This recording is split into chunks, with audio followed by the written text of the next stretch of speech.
Hidup kita ini karakternya alam di antara yang kita sebut sunatullah tadi berubah. Maka kalau kamu kaku, ritmemu akan kacau.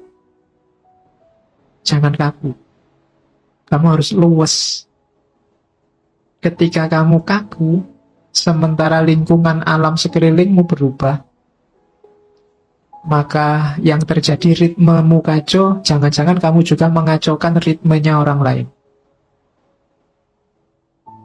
Jadi karakternya hidup ini berubah. Durasinya sementara. Persepsi kita, pemahaman kita, sifatnya abu-abu kalau bahasanya. Abu-abu itu apa? Kita ini manusia yang terbatas dan pemahaman kita juga terbatas. Kebenaran, kebaikan yang kita pahami itu sebatas kemampuan kita. Maka tadi jangan kaku. Kalau kamu kaku, kamu akan mandek di keterbatasan tadi.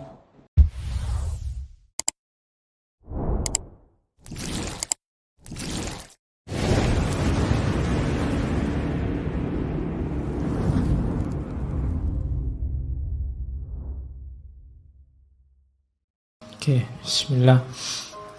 Assalamualaikum warahmatullahi wabarakatuh. Bismillah. Kita lanjutkan ngaji kita. Malam hari ini kita ganti sesi. Oke, selanjutnya rumusnya orang hidup itu ini. Kita ingat-ingat coba ya, ini pedoman hidup kita katanya Markus.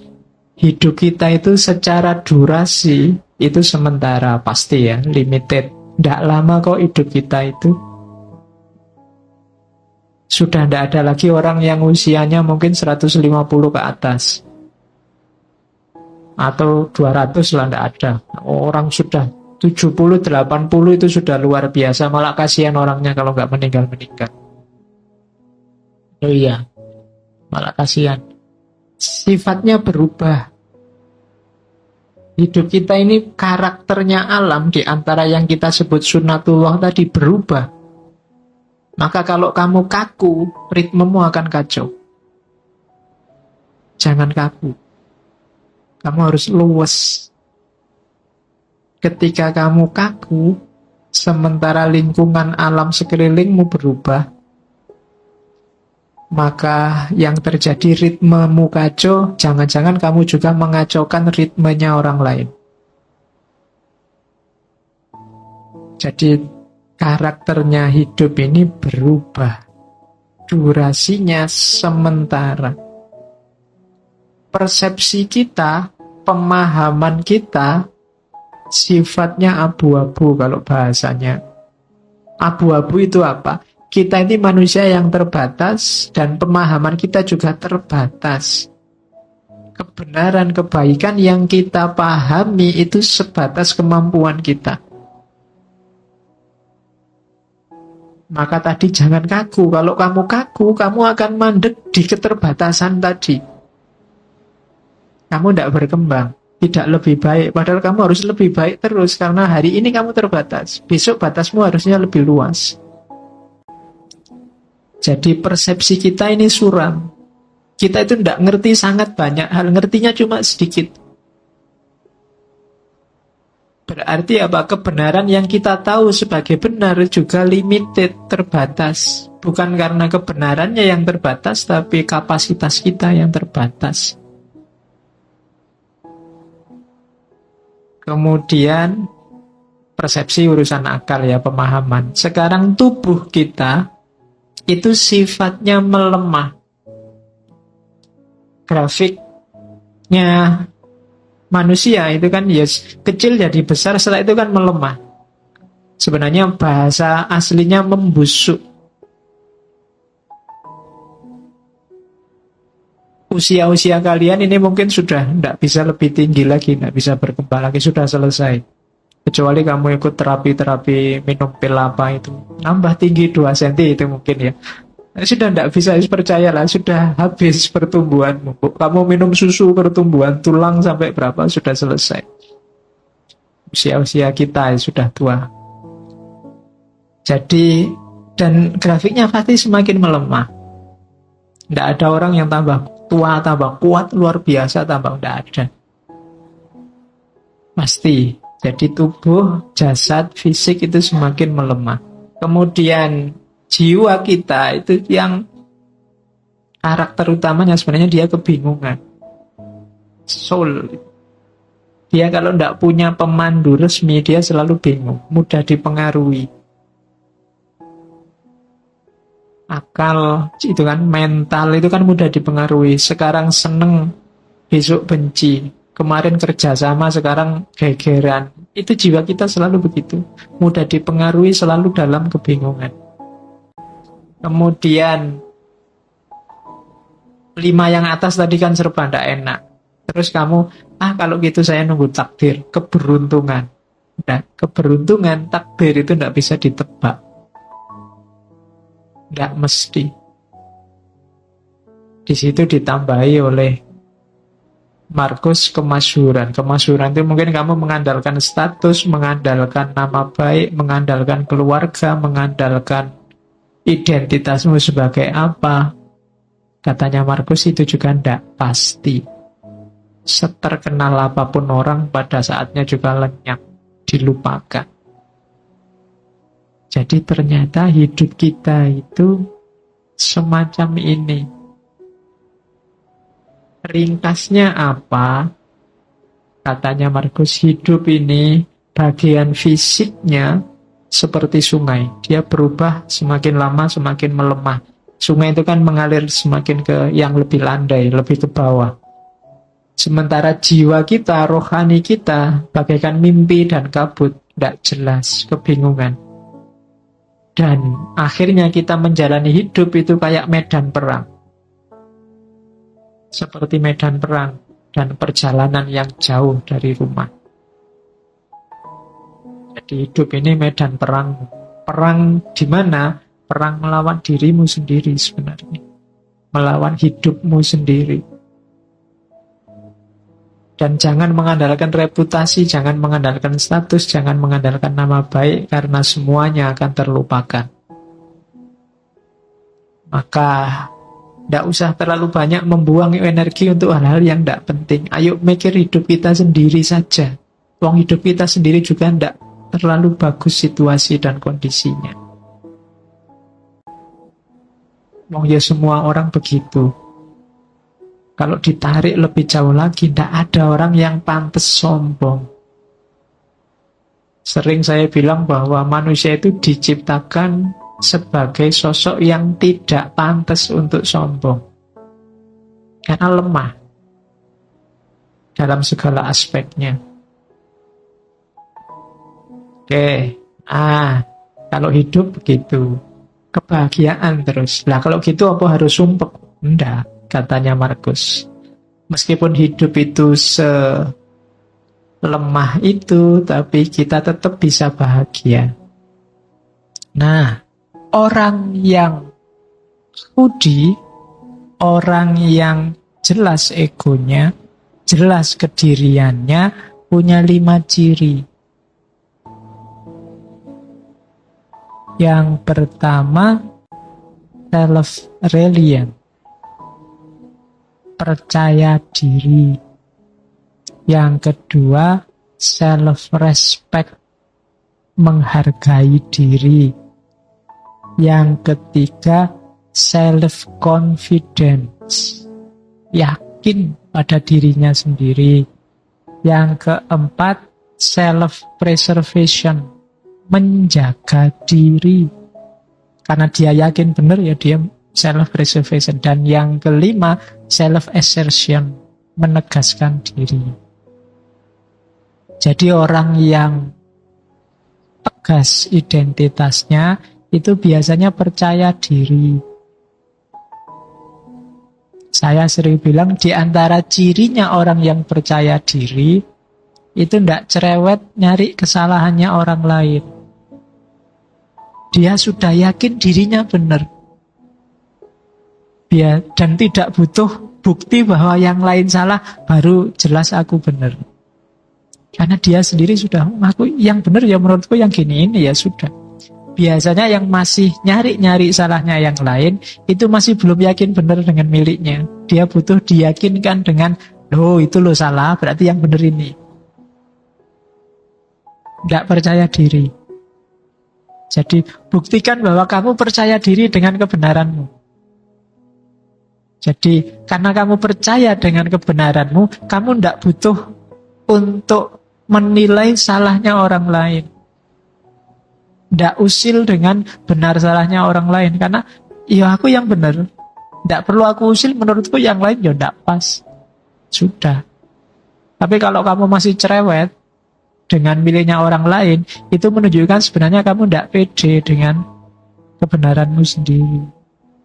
Maka orang yang beratribut hudi itu percaya diri, tidak gampang dipengaruhi. Yang kedua, menghargai dirinya sendiri, tidak memandang rendah dirinya dan tidak merendah-rendahkan orang lain.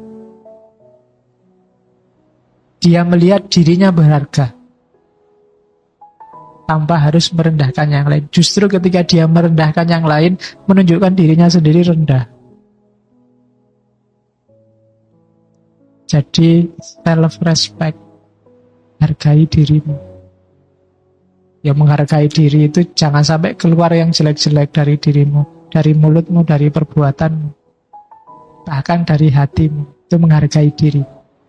Kalau menghargai diri aja tidak bisa, ya menghargai orang lain susah.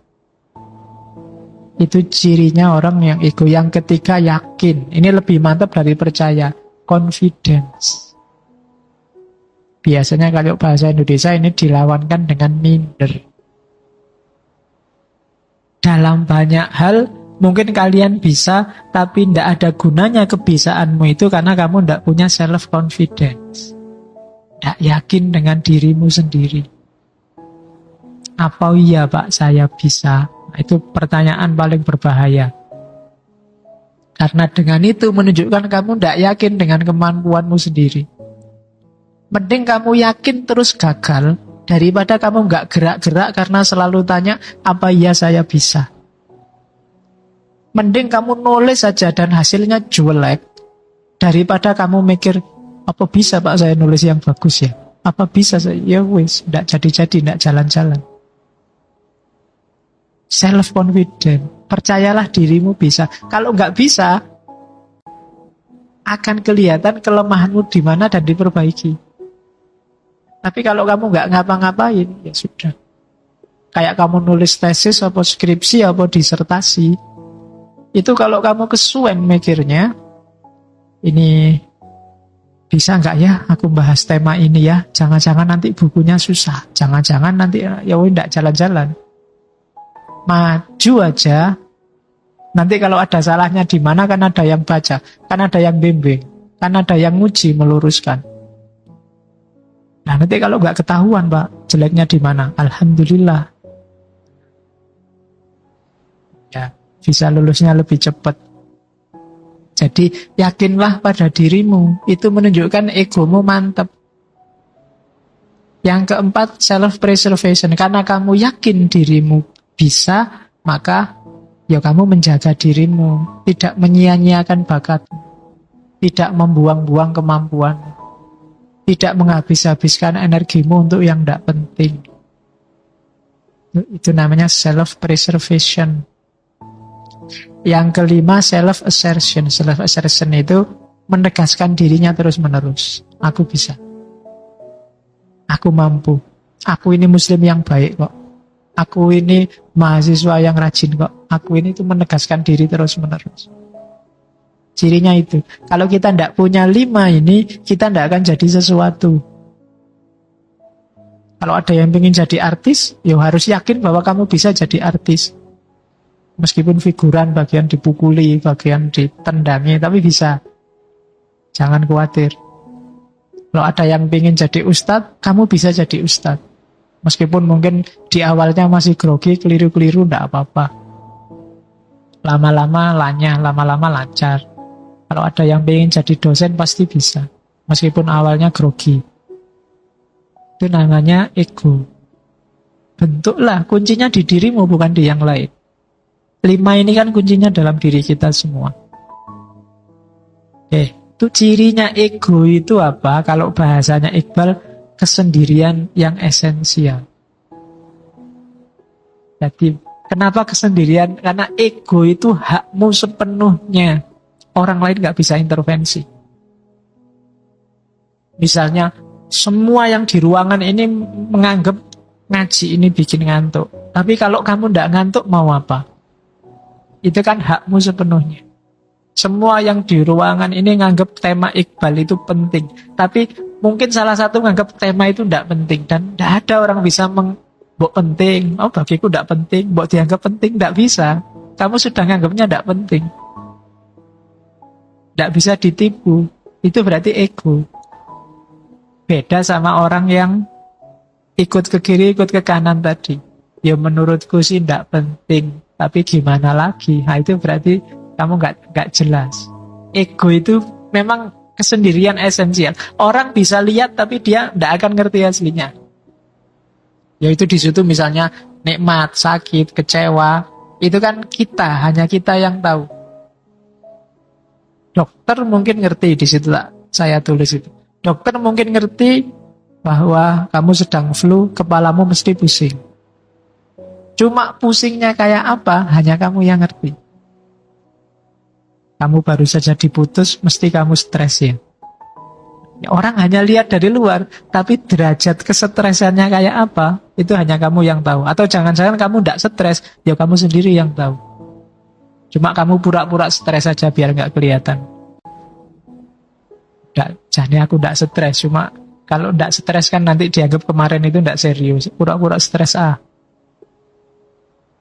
Padahal kamu seneng mungkin, alhamdulillah diputus.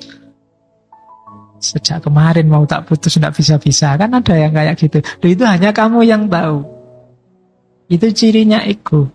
Ya orang kadang menyebutnya ya semacam pengalaman batin lah. Pengalaman individual. Yang kalian rasakan dengan ngaji ini, itu khas. Setiap kepala khas. Setiap orang khas. Memaknainya pasti sesuai versinya sendiri-sendiri. Tidak bisa ditanya. Kalau tak tanya, saya yang tanya. Mesti kamu basa-basi jawabnya. Wah bagus pak. Wah enak pak. Mesti gitu. Karena kamu takut pada saya. Temenmu tanya mungkin juga gitu. Kamu ikut alur pikirnya temenmu. Tapi yang kamu rasakan sendiri hanya kamu yang tahu. Itu cirinya ego. Nah orang yang tidak punya yang dirasakan sendiri ini loh. Biasanya orang yang kehilangan jati dirinya. Kehilangan egonya. Kadang orang menyebutnya tidak punya pendirian. Tidak bisa membaca dirinya sendiri. Penting tidak ngaji tadi? Tidak tahu ya. Emangnya pentingnya kayak gitu-gitu itu. Dia tidak bisa membaca dirinya sendiri. Padahal kan gampang. Kalau kamu merasa nyaman berarti penting. Kalau tidak ya berarti tidak penting. Itu ego. Cirinya itu. Nah, nanti di Iqbal ada 2 jenis ego. Yang pertama namanya ego efisien, yang kedua ego apresiatif. Ego efisien itu ego yang kita pakai sehari-hari, day to day. Sifatnya praktis, jangka pendek. Misalnya, hari ini, 2 jam ini, saya posisinya sebagai yang ngasih informasi. Ini efisien. Setelah ini tidak lagi. Pulang ya tidur, di rumah jadi bapak, jadi suami, di kampus jadi dosen, di sini jadi ustadz, nanti di warung jadi pelanggan. Itu ego efisien. Sifatnya temporal. Kan? Dan ya sesuai dengan konteks, itu ego efisien. Ini juga butuh kecerdasan, butuh kearifan, jangan keliru. Kalau di rumah posisinya sebagai bapak, sebagai suami. Kalau di sini mungkin ustadz. Jangan keliru, mungkin di sini, saya di sini jangan-jangan suami ini. Oh itu, itu iso kacau. Jadi jangan salah, itu namanya ego efisien. Ada hubungannya sama waktu. Tandingannya ego efisien itu ego apresiatif. Ini yang kalau bahasanya Iqbal waktu murni. Nggak ada temponya, ya kayak kalian refleksi. Aku ini orang kayak gimana ya sebenarnya. Ini ego efisien. Jadi yang lintas waktu. Aku ini orangnya penyabar apa pemarah ya. Aku ini orangnya santai apa kemerungsung ya. Nah, itu ego apresiatif. Jadi jati diri hakikimu di luar fakta-fakta temporer keseharian. Namanya ego apresiatif. Kamu disuruh refleksi, muhasabah, itu kan lintas waktu, tidak sekedar di waktu tertentu. Tapi dirimu yang sejati itu seperti apa? Atau kamu ingin membangun dirimu seperti apa? Itu namanya ego apresiatif. Jadi ada ego efisien, ada ego apresiatif. Kalau efisien yang fakta-fakta, hari ini kamu apa, enaknya gimana, dan seterusnya. Kalau pas di warung, pahamilah sekarang kamu jadi pembeli. Bukan dosen, bukan apalagi ustadz, bukan kan gitu. Kalau masuk warung terus, aku ustadz assalamualaikum, ya enggak. Urusannya beda. Nanti yang punya warung bingung, nanti kamu dikasih uang kecil. Dah. Jadi itu jenisnya ego. Terus, sekarang membangun ego. Untuk membangun ego, ada dua modalnya yang paling besar, yaitu kebebasan dan kreativitas. Dan itu yang kecil di bawah itu menunjukkan bahwa dua hal ini jangan khawatir. Dalam Islam dijamin. Tentang kebebasan yang dijamin dalam Islam bulan-bulan lalu ketika kita ngomong kebebasan jelas. Percayalah bahwa kamu itu bebas, titik. Tidak usah mikir neko-neko, tidak usah dijelimetkan secara metafisik, filosofis mendalam. Percayalah kamu bebas. Kalau diperdebatkan, kayak tadi misalnya, ini saya minum ini, bebas pilihanku, apa sebenarnya sudah ditulis di Lauhil Mahfuz.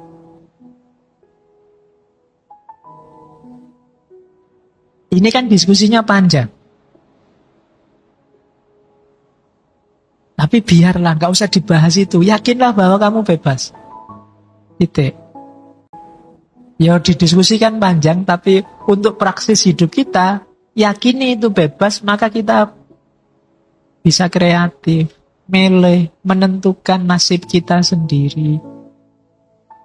Kalau tidak, nanti kamu dijajah Inggris, dijajah Belanda, dijajah Cina, tidak pernah ya Cina, dijajah, senenganin jajah itu, Jerman, Jepang, kamu nganggep itu sudah tertulis Pak di Lauhil Mahfuz. Fenomena penjajahan itu, jadi kita terima saja. Siapa yang bisa melawan takdirnya Allah? Ya selesai kalau kamu begitu. Ya kan? Jadi ndak, yakini hidupmu bebas. Bahwa setelah bebas kok kamu kalah, itu urusan lain. Kreatif, bangunlah Pak, saya cita-citanya pingin jadi apalah sesukamu, bikin sendiri. Jangan ikut-ikutan. Syaratnya dua, egomu ndak akan bisa dibangun kalau kamu merasa dirimu ndak bebas. Begitu kamu merasa nggak bebas, kamu buka dirimu untuk diatur orang lain. Ini sumber masalah biasanya. Begitu kamu rela diatur orang lain, ya sudah, jati dirimu hilang. Jadi bebas dan kreatif. Katanya Iqbal, kalau tidak percaya bahwa Islam itu menunjukkan, membolehkan kebebasan, coba dilihat. Di Islam itu ada, di kita kan yakin bahwa risalah sudah berakhir dan kita dibolehkan ijtihad. Ketika ada deklarasi bahwa Nabi Muhammad Rasul Pamungkas, Islam ini adalah risalah terakhir. Ini kan menunjukkan bahwa setelah ini tidak ada, kita nggak diatur-atur lagi. Berarti apa? Ya silahkan kamu atur hidupmu sendiri. Setelah ini kita boleh ijtihad. Kalau tidak ditulis di nas, Tidak ada di syariat. Itu menunjukkan apa? Kita diizinkan untuk mikir sendiri, menentukan nasib sendiri. Jadi katanya Iqbal, tidak. Kebebasan dan kreativitas tidak bertentangan dengan visinya Islam. Oke. Jadi kreativitas itu bahasa Arabnya bid'ah. Yo, kamu kan tadi tenang-tenang aja saya ngomong kreativitas, kamu iya Pak kita harus kreatif. Begitu tak kasih tahu bahasa Arabnya kamu mengkeret. Bid'ah loh ternyata, kan mesti gitu. Kalau bid'ah ya ndak boleh Pak, karena kamu mesti gitu. Ndak, katanya Iqbal. Kita sama Allah disampaikan oleh Rasul bahwa kita berhak berijtihad. Berarti apa? Kita boleh menggunakan akal pikiran kita. Jadi, ada sih aturan-aturan pokok yang tidak boleh diubah. Tapi bahkan aturan yang tidak boleh diubah ini, ketika kita pahami dengan akal kita, hasilnya macam-macam. Hanya yang paling pokok saja mungkin yang kita tidak beda. Tapi dalam banyak hal kita beda-beda loh. Sholatnya wajib, tapi coba dilihat komponen sholat. Macam-macam. Doa iftitahi wae beda. Takbirnya aja macam-macam. Ada yang ngangkat tangan, ada yang bilang sampai pundak, ada yang bilang sampai telinga. Itu kan akal masing-masing yang main menafsirkan. Ada yang tidak pakai sendakep, ada yang tangannya lepas begitu saja, ada yang di atas udel, ada yang di bawah udel, ada yang nutupi dada kayak orang kena tembak itu. Allah. Nah, iya kan? Lo itu akal main di situ. Dan yang benar pas kayak gimana sih Pak? Enggak tahu. Karena mungkin mahdohnya itu bisa dipahami variatif. Puasa misalnya. Puasa itu dimulai, kan di Al-Quran itu malah ayatnya ketika sudah bisa membedakan benang putih sama benang hitam.